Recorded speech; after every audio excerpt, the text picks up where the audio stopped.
kasalo, ipagkakanulo ako.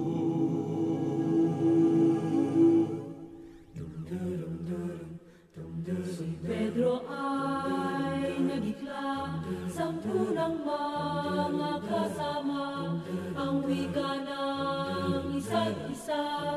Ako po kaya Aniya ang lanoang at palamaran.